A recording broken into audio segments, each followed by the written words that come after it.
Kuva mu myaka ya kera ubu bushotoranyi ndetse n'intambara za hato na hato ibitero shuma ibingibi byakomeje kuba hagati n'ubundi y'iki gihugu cya Israel n'ubundi gihagarariye abakristo ndetse n'iki gihugu n'ubundi gihagarariye abisilamu cyangwa se abarabu muri rusange.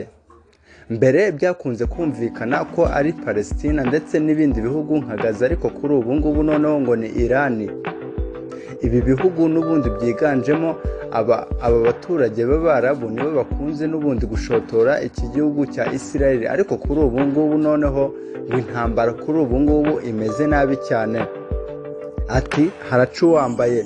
Kugeza kuri ubu bikomeje gufata indi ntera hagati ya Israel na Iran, aho umugambi wo gusenya intwaro za Iran Israel yatangaje ko idateze kubihagarika habe na gato.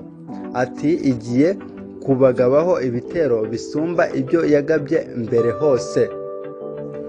Reka ngusabe gukora subscribe ku Muvuno TV show. Ikiganiro nk'ibisanzwe ni inyanja itagira iherezo. Njyewe ndi Kenny Chris, nikaze. Ati kugeza kuri ubu ngo Israel igiye kugaba ibitero ndetse ibitero karundura ku iki gihugu cya Iran.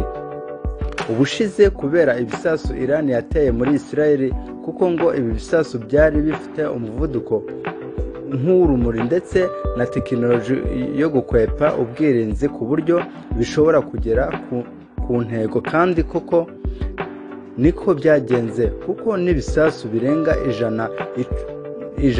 icumi byageze ku ntego bisenya igikorwa remezo ndetse bihitana abantu babiri, abandi barenga 20 barakomereka.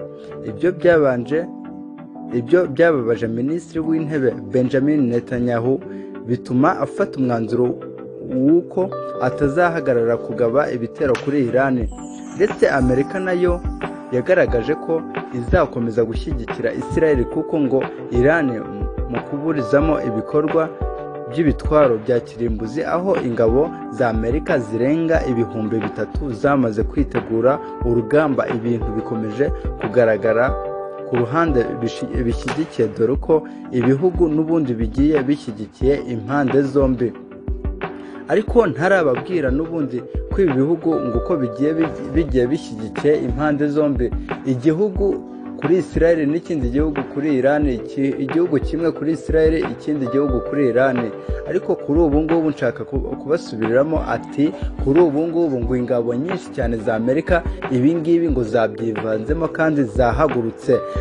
Reka mbagezeho ibi bihugu uko byagiye bishyigikira hagati y'ibi bihugu bishyamiranye cyangwa se bigiye kurwana, biri mu ntambara ikomeye cyane. Ku mwanya wa mbere turaza kuhasanga Israel iri ku mwanya turaza kuhasanga Amerika iri ku mwanya wa Israel. Ati Amerika kuri ubu ngubu ihagaze ku ruhande rwa Israel. Ati icyakoma cyose cyangwa se uko byagenda kose, ati Amerika iraza kuroha ibisasu karundura kuri Iran niramuka iteje amahane. Hanyuma nyuma ya Amerika iri ku ruhande rwa Israel, Uburusiya nabwo bwagiye ku ruhande rwa Iran. Uburusiya nabwo bwavuze bati rero niba Amerika yagize gutya, ati ngo muri ibihangange ku ruhande rwa Israel, natwe reka duhagarare ku ruhande rwa Iran, nubwo bigaragara nkaho ntacyo dupfana, mu gihe twebwe twahoze turi abasoviyete, mwebwe mukaba muri abarabu cyangwa se abisilamu muri rusange. Ku mwanya wa gatatu Ubufaransa ngo buri ku ruhande rwa Israel. Ku mwanya wa kane Ubushinwa nabwo bukaba buri ku ruhande rwa Iran. Ubwongereza bukaba buri ku ruhande rwa Israel, ndetse Pakistan na Iran. Kuri ubu ngubu hano cyakora ibintu byashyigikirana bikumvikana. Igihugu cya mbere cyashyigikiye Israel aricyo Amerika ndetse na Pakistan na Iran. Impamvu Amerika na Israel ibyo byashoboka nuko Israel n'ubundi isanzwe ifitanye ibikorwa bikomeye ndetse ifitanye imishinga ikomeye cyane na Amerika na Israel byo birakorana kuva na kera. Pakistan nayo kuyigarukaho ndetse na Iran nuko n'ubundi ari bene wabo n'abarabu ku barabu. Ibi byo birumvikana, ni nkuko wakumva ati abanyarwanda n'abarundi kuko bavuga ururimi rumwe rega barumvikana.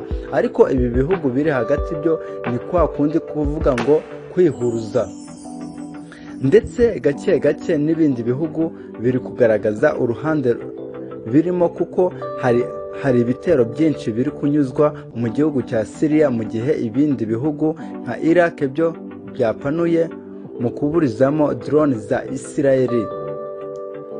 Ibi bintu bishobora kuzateza intambara ikomeye ku isi, kuko ibi bihugu bifite igisirikare gikomeye ndetse n'intwaro zikomeye, kandi byose bikaba bifite umujinya. Ikindi giteye impungenge nuko ibihugu bibiri bikomeye ku isi ari byo Amerika n'Uburusiya bihanganiye mw'iyi ntambara. Ahubwo hari abantu bajya kure cyangwa se abasesenguzi benshi batangiye kuvuga yuko uko byagenda kose n'ubundi intambara ya gatatu yakomeje ihwihwiswa mu kanwa k'abantu batuye isi, cyangwa se k'abasesenguzi n'ubundi batuye isi bakurikirana ibya politike, ko ishobora kuzaba ubwo ni intambara ya gatatu. Kavuga yuko kw'iyi nshuro ahubwo intambara ya gatatu ishobora kuba igiye kurota, aho Amerika ari igihugu gikomeye ku isi ndetse n'Uburusiya budakunda kuva ku izima bushyamiraniye mu ntambara imwe ihuje Israel ndetse na Iran, ndetse n'abantu bakunda iby'Imana cyangwa se bari bigisha ku bijyanye n'iyobokamana.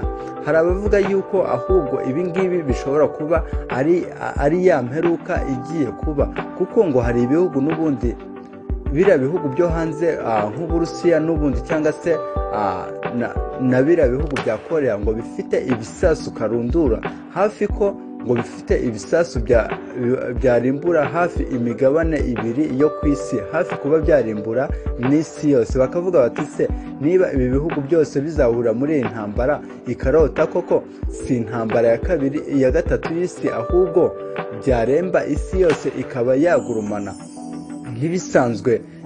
Hari icyo wamenya wazambwira, reka nkubwire ko inkuru nziza nk'iyi ari akagaruka.